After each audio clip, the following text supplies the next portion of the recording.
Egypt started with a god on the throne and ended with foreigners renting the title like a historical Airbnb. And yes, people still bowed. The birth of the God King. The earliest Egyptian rulers did not present themselves as political leaders. They presented themselves as gods walking in human form. There was no throne room debate, no council vote, and no, maybe he is exaggerating a little. The earliest kings claimed sacred blood, and everyone else fell in line because divinity was the highest legal authority possible. A mortal king can be replaced. A god cannot. Around 3100 BCE, a ruler historians call Narmer unified Upper and Lower Egypt. He did not only merge borders, he merged the idea of nation and religion into one identity. The king became the state. His body was the law. Narmer's palette, one of the oldest surviving political records, shows him crowned as the ruler of a united Egypt. It is not a soft illustration. It is a statement. Rule is divine, power is eternal, and kingship is sacred property. They were not just leading a kingdom. They believed they were living proof of cosmic order. They were not symbolic gods. They were official gods with a theological job title. Egyptians believed the king was Horus living on earth. When he died, he became Osiris and passed Horus to the next king. This created a state religion where kingship itself could never be wrong. If a ritual failed, the people failed. If crops failed, the land offended the king. The structure removed accountability from the throne because divinity eliminates blame. Divine monarchy was not a political model. It was a cosmic monopoly. This idea shaped everything about early state power. The king sat at the center of creation. He did not pray for order. He embodied it. Keeping him alive and obeyed was considered a public duty equal to keeping the Nile flowing. The job of the people was to support the king so he could support the universe. It was a flawless logic loop for royal authority. The king owned the gods. The gods justified the king. By the time of the First and Second dynasties, around 2900 to 2700 BCE, Egyptian burial culture was already built around royal divinity. The earliest tombs at Abydos look less like graves and more like state sanctuaries. The king's afterlife was a national security concern. If the king lived forever spiritually, the kingdom lived forever politically. They built elaborate funerary complexes not out of affection but out of obligation. If the king was eternal, the state was eternal. When Djoser rose to power in the Third Dynasty around 2670 BCE, the system expanded from sacred rule to sacred architecture. The step pyramid at Saqqara was not a large grave. It was a physical argument carved in stone. The king does not die. Royal power is permanent. Normal humans were biodegradable. The king was not. That pyramid was a monument to political immortality. They did not decorate that structure for beauty. They built it to broadcast that the ruler was above the natural world. And it worked. Once they saw godhood made of limestone, divine kingship became a visible fact, not a claim. Stone reinforced theology. A king still breathing could point to that building and say, "See, the state is forever." By the Fourth Dynasty, the structure was unstoppable. Kings like Sneferu perfected large-scale stone building, and his successor Khufu raised the Great Pyramid at Giza around 2580 BCE. That project was not a construction plan.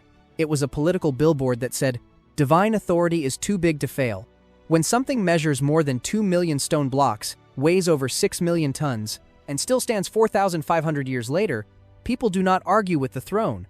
They submit. Pharaohs of the Old Kingdom controlled the land, the harvest, and the population with religious certainty, not constant policing. If the king demanded labor for a pyramid, it was not framed as a construction order. It was framed as participation in sacred eternity. Refusal was not disobedience. It was disorder against the universe. When your ruler claims to control cosmic balance, there is no such thing as protest. There is only holiness or chaos. The king's household was not a royal family in a social sense. It was a sacred bloodline tied to divine function. The heir was not chosen. The heir was cosmically transferred, allowing dynasties to survive succession without open challenge. If one king failed, divinity moved to the next. The system protected itself. This is what divine kingship looked like at its birth. One figure. No rivals. No negotiation. No earthly limitation. Kingship was not a job title. It was a celestial identity, wrapped in human skin. Vizier started running the kingdom. Pharaonic divinity stayed the official story. But real power stopped matching the myth once the kingdom became too large to control from a single throne. The king was still a god on paper, but the workload of running Egypt did not respect theology. Someone had to manage taxes, storage, labor assignments, land rights, canal schedules, grain tracking, and border disputes. A god does not do paperwork. A vizier does. By the end of the 5th dynasty, the king was no longer the one handling daily rule. The palace elite started filling the gap, and the most important figure was the vizier, who functioned as the executive brain of the state.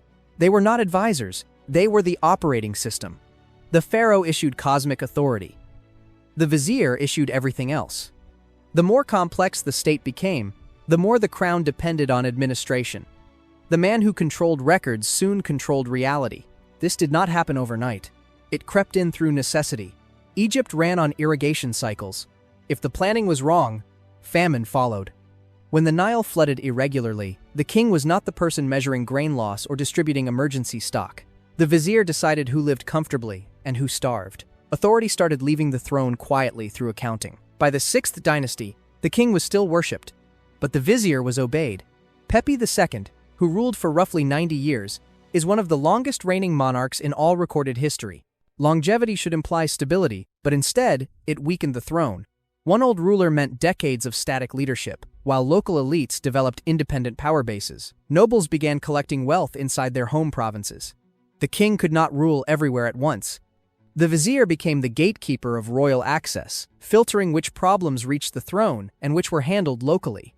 Denying information is a form of power, and they mastered it. Tombs from this era reflect the shift. High officials started building burial monuments decorated with their personal achievements. Only kings once displayed state-level accomplishments. Now bureaucrats were bragging in stone. The throne was still holy, but the holy throne no longer monopolized achievement. A divine ruler does not look divine when government officials have miniature pyramids of their own. Prestige was escaping royal hands. The royal court needed them, which meant the vizier class held leverage the pharaoh could not remove. A god can demand worship. A god cannot run a valley-wide infrastructure network without someone doing the math. The vizier was that someone. They supervised agriculture, judged legal disputes, monitored taxation, assigned labor, and issued orders in the king's name. At some point, divine rule became divine branding. The problem worsened when royal authority thinned geographically. Egypt was divided into administrative districts known as nomes. At first, these nomes were only extensions of central control. During the decline of the Old Kingdom, they became semi-autonomous power centers. Local governors, called nomarchs, began acting like regional kings under the polite fiction of serving the pharaoh. The crown still existed, but it was floating above real governance, like a ceremonial ornament. Priests had influence, but they had not yet taken over. They still needed kingship to legitimize temple power. The first real rival to the throne was not a holy figure. It was a desk worker who became irreplaceable. The king could not claim omnipotence if every major decision had to pass through a man who managed grain rations and treasury access. The vizier was becoming the bottleneck between throne and country. Once the crisis of succession hit and royal power weakened, the bureaucracy did not collapse with it. It survived by shifting downward into the provinces. The first intermediate period began around 2181 BCE, and the king was no longer the sole axis of rule. The government turned into a patchwork of local strongholds where vizier-style officials ran administration like independent managers. The throne still existed, but the throne no longer enforced anything. The king could claim to own all land, but he did not assign who farmed it, who redistributed it, who taxed it, or who got punished for mismanaging it. Those decisions were made in offices, not palaces. The people still served the king, but the state began serving the administrators. That was the first major theft of power in Egyptian history. The king kept the title, someone else kept the country, priesthood power. The priests began as servants of the crown, not rivals. Their job was to maintain rituals that supported royal ideology. The pharaoh owned religion the same way he owned the land. They were caretakers of holiness, not power brokers. But every ritual has a budget, and every temple offering is revenue. Over time, the priesthood built something the king could not undo: economic independence. Temples did not just hold donations. They held farmland, granaries, workshops, herds, scribes, and labor. A temple was not a building. It was a financial district with incense. By the Middle Kingdom, around 2000 BCE, temple estates were large enough that a king needed priestly cooperation to move resources efficiently. They were still loyal in theory. But loyalty becomes optional when a group can feed itself without royal permission. Once Egypt entered the New Kingdom around 1550 BCE, military expansion poured wealth into temple networks. Victories in Nubia and the Levant brought enormous tribute: gold, livestock, and foreign goods flowed into religious institutions. A king could take credit for conquest, but the temples were the long-term storage facility. Whoever stored wealth controlled its distribution. Religion became an economy with its own vaults. The most powerful institution was the cult of Amun at Thebes. Amun started as a local god. After unification, he was fused with Ra, the solar deity, and became Amun-Ra, king of the gods. Making Amun supreme also made his priesthood supreme. The pharaoh remained divine in title, but his cosmic rank was no longer exclusive. If the king was God on earth, the high priest of Amun now looked like a god's business manager with higher approval ratings. Priests controlled sacred festivals, and festivals were political theater. The Opet festival in Thebes placed Amun's statue on parade to bless kingship. But by the 18th dynasty, the line between blessing kingship and legitimizing kingship was fading. If the priests delayed or altered ceremony schedules, royal legitimacy stalled. The crown depended on ritual timing, and ritual timing belonged to the temples. A pharaoh might rule the map, but the priesthood ruled the calendar. Hatshepsut understood this early. She strengthened the Amun priesthood to secure support for her own reign. That move amplified temple autonomy. Later rulers could not easily reverse what she normalized. The idea that the throne must cooperate with religious authority, not command it. When Thutmose III came to power after her, the priesthood was already too large to shrink.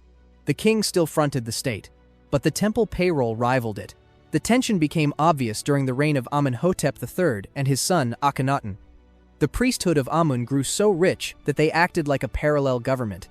Their estates held tens of thousands of workers and acres of farmland. Their workshops supplied goods to the state. Their docks handled trade. The temple was no longer a spiritual hub. It was an economic empire. Akhenaten decided to solve the problem by erasing it.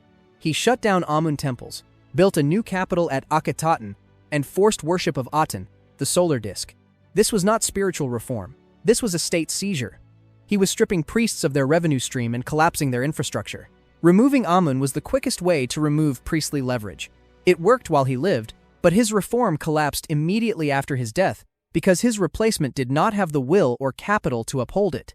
The priests returned, reclaimed their holdings, and took more. The restoration of Amun was also the restoration of religious power over the state. By the time of the late New Kingdom, the high priest of Amun was no longer just a religious figure. He was a political rival. The temple treasury surpassed royal wealth. Kingship required priestly approval, not the other way around. By the end of the 20th dynasty, around 1077 BCE, Egypt had effectively split into two centers of power, the royal court in the north and the Amun priesthood in the south. In Thebes, the king was a guest inside a religious regime. The throne was still seated, but the seat no longer controlled the room. If the king was the state's face, the priesthood was its hands. The age of the generals. When priestly control turned kingship into a costume, another group quietly prepared to take power. The men with weapons. Religion could bless a crown, but soldiers could keep a crown alive. By the late New Kingdom, survival depended less on divine endorsement and more on military leadership. Foreign pressure grew, instability spread, and priestly wealth could not stop a spear. The army became the insurance policy of the state, and whoever commands the insurance eventually commands the state. The turning point came during the later years of Ramses III in the 12th century BCE. Egypt faced outside attacks, internal conspiracy, and economic decline. Royal authority was stretched thin, while priests controlled public belief and viziers controlled administration. The king looked like he ruled, but he was surrounded by other power centers that handled what actually kept Egypt functioning.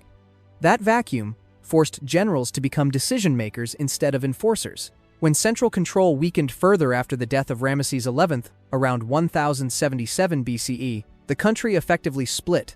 The north, based in Tanis, kept the title of pharaoh. The south, based in Thebes, was ruled by the high priest of Amun. Kingship still existed, but it was amputated from half the country. The military filled the space between the two authorities. They were the only institution still capable of force projection. The first man to make this shift obvious was Herihor. He began as a high-ranking military commander, then rose to the position of high priest of Amun, and then acted as ruler of Upper Egypt without claiming the throne title. He did not need to wear the crown to control the territory. He had troops, resources, and blessings. The king in the north was ceremonial. Herihor was functional government. This made the military the first group to operate above kingship without borrowing legitimacy from it.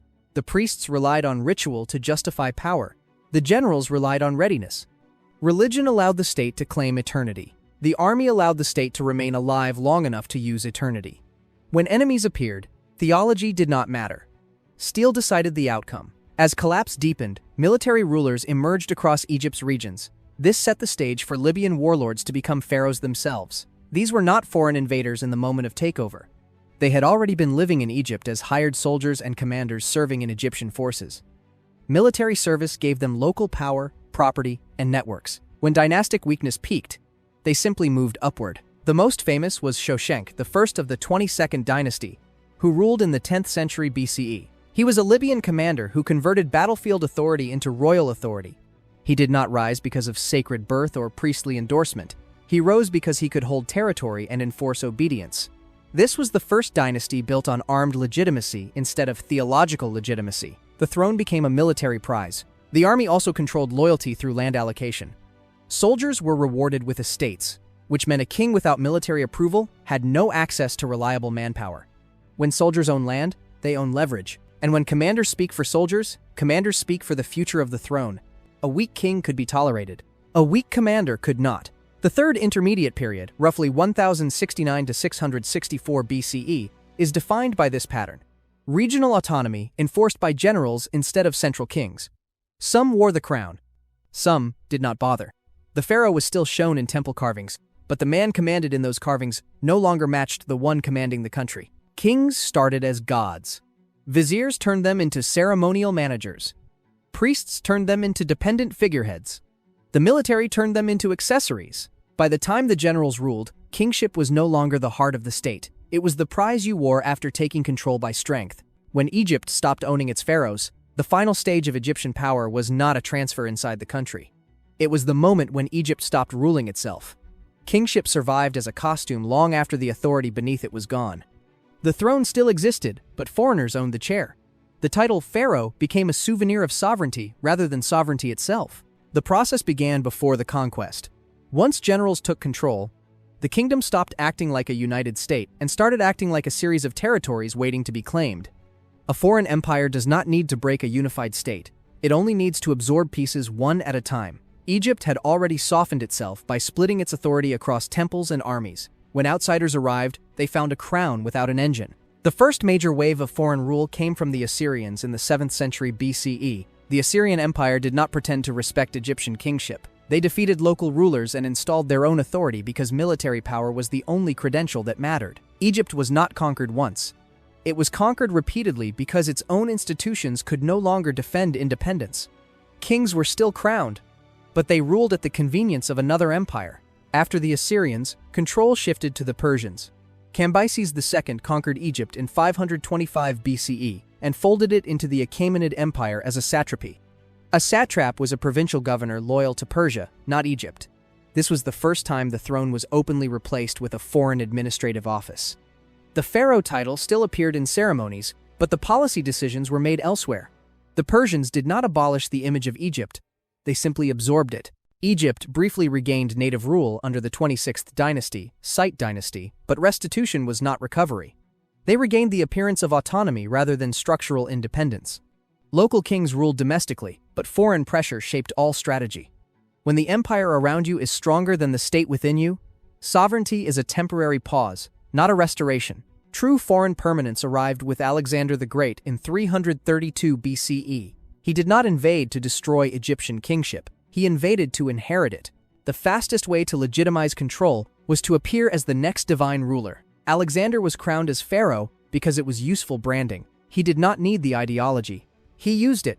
After his death in 323 BCE, Egypt was handed to the Ptolemies, a Macedonian Greek dynasty that ruled for nearly 300 years. The Ptolemies wore the pharaonic crown while governing like Hellenistic monarchs.